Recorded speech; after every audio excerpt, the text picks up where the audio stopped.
Alright, so on YouTube, I see this a lot. I see this a lot from fans. They always ask YouTubers, can you review this show? Can you review that show? Can you do a review series on this show? Can you do a review series on that show? Can you review this pay-per-view? Can you do this, that? And a lot of YouTubers like to review old pay-per-views, especially insignificant ones, because they don't get the views, or mainly because there's other stuff in life kind of, putting aside of it, which is understandable because really, who wants to review sometimes old pay-per-views? Well, you know what? Sometimes there's those times in the day where you just get to sit at home for 3 hours and do jack shit. So I decided, I'll review it. I'll do it. So I'm going to be doing classic pay-per-view reviews, especially since I'm not going to be reviewing Monday Night Raw every so often. Like every so often you'll see a Raw review, but it's not like every single night there will be a Raw review. You know what I'm saying? So this will give my fans like the review fix if they want one. It will give them their review fix. So, this is classic pay-per-view reviews. I'll be doing them every Sunday if there isn't a regular pay-per-view like the new No Way Out or the Slammiversary next Sunday. So, comment down below the pay-per-view you want to be reviewed. And please make this easier for myself. If you see a pay-per-view that you want to be reviewed, thumbs up that comment. Don't be freaking posting it because I might skip over and many fans might say, I want you to review Unforgiven 2002. Was there even Unforgiven in 2000? Oh yeah, I'm not going to mention what happened there. But anyways, the first pay-per-view I want to review kind of fit the theme of the WWE pay-per-view that's coming up, and also because didn't download any Slammiversaries to watch. No Way Out 2004. Whatever happened to the pay-per-view announcer guy, man? What happened to him? And now WWE presents No Way Out. I miss him. I really do. But No Way Out 2004 took place in the San Francisco Cow Palace, featuring the great Eddie Guerrero on the cover. So let's get started with this. All right, so you get your Heat match, which features, if you want to watch it, six cruiserweights: Tajiri, Akio, Sakuuda, who lasted like what 2 weeks in WWE, facing off against Billy Kidman, Paul London, and Ultimo Dragon. The heel cruiserweights, aka the Asian Squad, won. There you go. But anyways, let's start with the real match card. So the first match on the card, we get WWE Tag Team Championships. Remember when there was two different belts, the SmackDown and the Raw? SmackDown was blue, and those were some cool days. But boy, did the tag team division suck. I mean, Rikishi and Sky Yohari were pretty much too cool, and they were facing up against the Basham brothers, against with Shaniqua.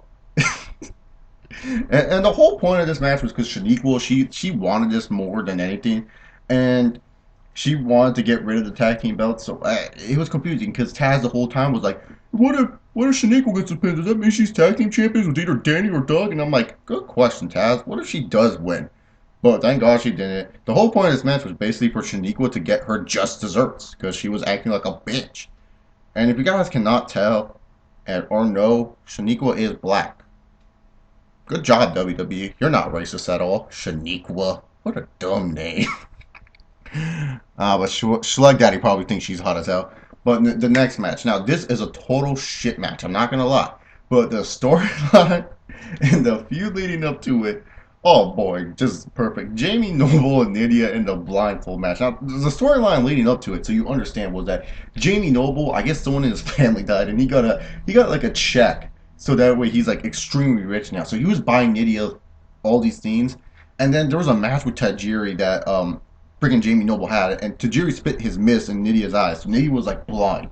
And throughout the whole time Nydia was blind, which went on for a while, Jamie Noble was like using her, pushing her in the way, kind of using her as a distraction to win matches.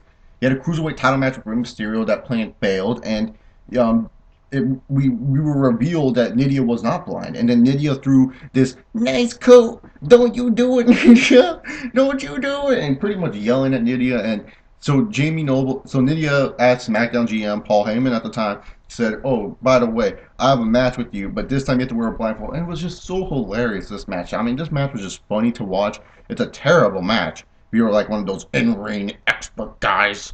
But, it was funny. It was comedy. And Jamie Noble was priceless, using the blindfold and then getting the pin and acting like he won a big match. I mean, see, for you guys out there, not every superstar needs to be a main event. See, the thing is, back at this time, SmackDown was good because there was more roles than just guys being needed in the main event scene.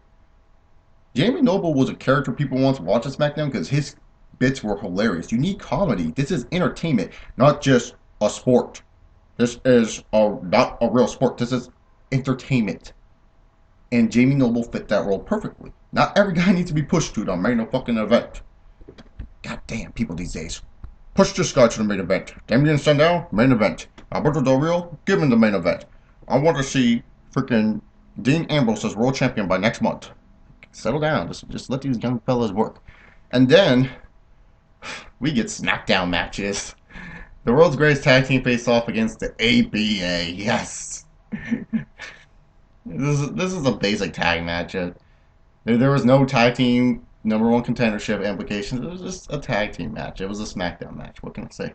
And then we get possibly a match that would probably... It is a SmackDown match. Hardcore Holly and Rhino. Now, I don't even remember why they were having a feud. All I know is that Hardcore Holly was wrestling for the WWE title last month, and now he's doing this. What the fuck? Who do you think won? Hardcore Holly. So now we get on to the real card. Like, this was the everything else and beyond, in between. Pretty much, it depends on how you view this show. The beginning portion of the show absolutely sucked. It was the ending three matches that really made this show. Chavo Guerrero facing Rey Mysterio for the Cruiserweight title. This was like a match that was... Chavo Guerrero just finally turned heel. And, you know, Rey was kind of questioning Chavo, saying that you are, like, disrespecting your name, Guerrero. And then Chavo was like, "You're not a real luchador, Rey. I am. I'm a fucking real luchador. You're disrespecting the luchadors by bringing in this fucking boxer." Like, Rey Mysterio brought a boxer in or some bullshit.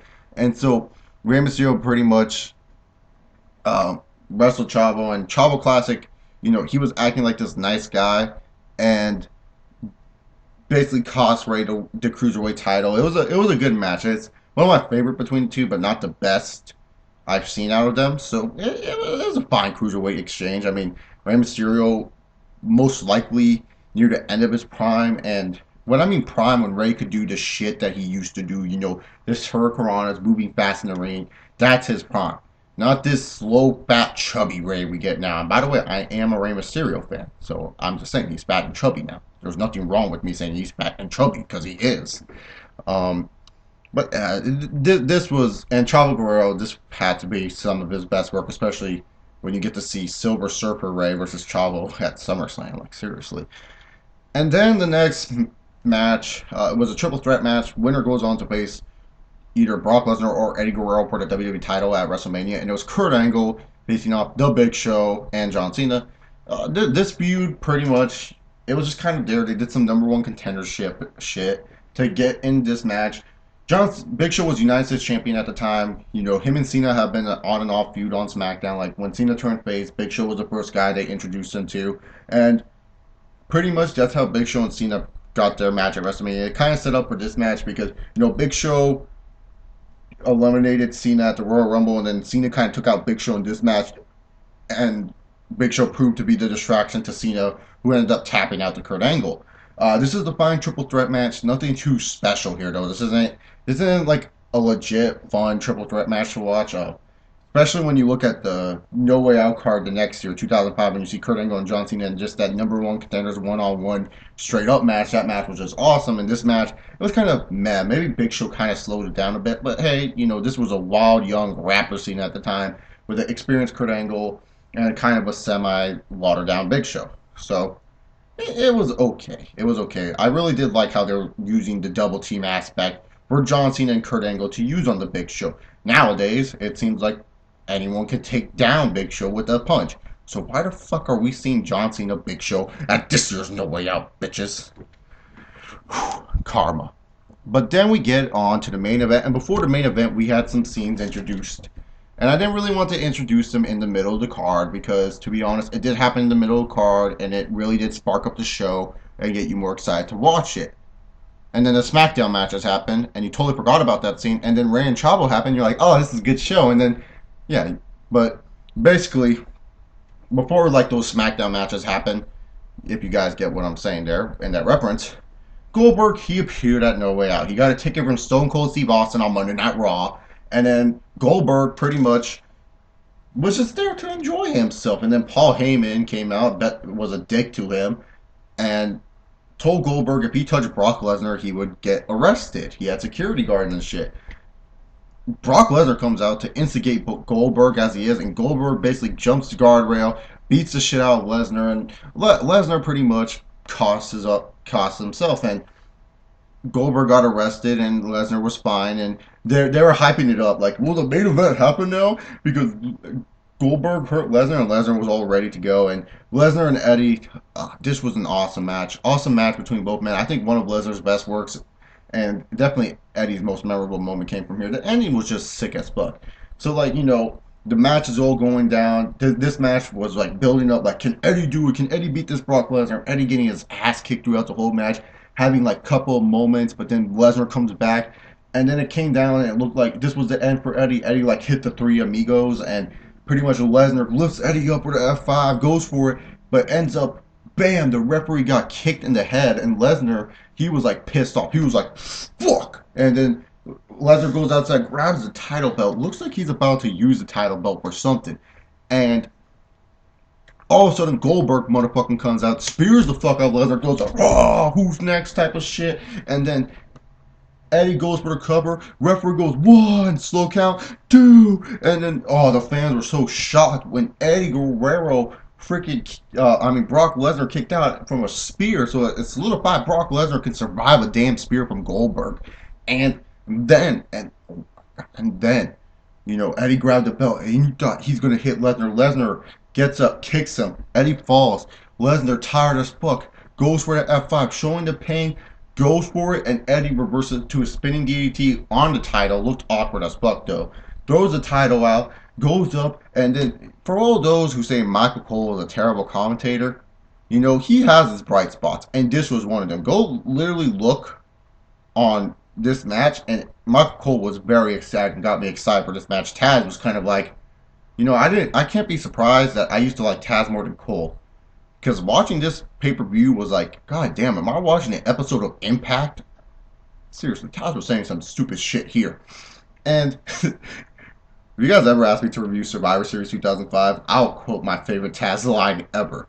But Eddie Guerrero goes, and he goes for the frog splash, hits the frog splash, and 1, 2, and then 3, and then Taz was like, I can't believe it. He's like, come on, Eddie, and oh my god, what a great ending, and it shows it's a great ending when I can quote what happened. Go watch a YouTube video. I probably missed 1 or 2 little details, but I pretty much summarized what the ending was like. But this show overall, this show sucked. I'm sorry, it didn't suck. It was bad.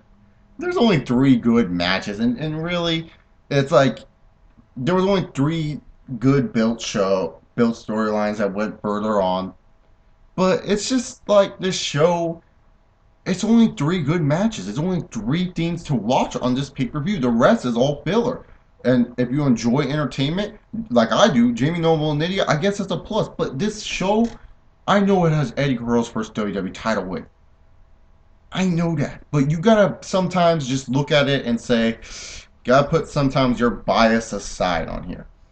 This show was just not that entertaining. Sometimes I felt myself almost falling asleep during it because there was matches I didn't care about. The last 3 matches really do save this show. And I suggest if you want to watch this show, try to find these last 3 matches because those are the only things worth watching, and really build towards a WrestleMania, because the tag team titles, they get thrown in some dump match. What the fuck were Hardcore Holly and Rhino doing at WrestleMania? And it's just, I don't know. That's just my personal opinion. This show gets like a C minus. I don't know. C minus is a bad grade for me. That's how my grading scale works. C minus is a bad grade. I know Eddie Guerrero won the title. I know I'm gonna get hate because it's like, oh, Eddie Guerrero won the title. How dare you? I'm not insulting Eddie Guerrero's title win here. I'm just insulting the show. Match of the night goes to Eddie Guerrero, Brock Lesnar. But anyways, comment down below. Do you remember this pay-per-view? What did you like about this pay-per-view? What's your thoughts about the pay-per-view? Classic pay-per-view reviews. Follow me on Twitter. and second channel down below. All right. Cheers, all 68 saying see y'all.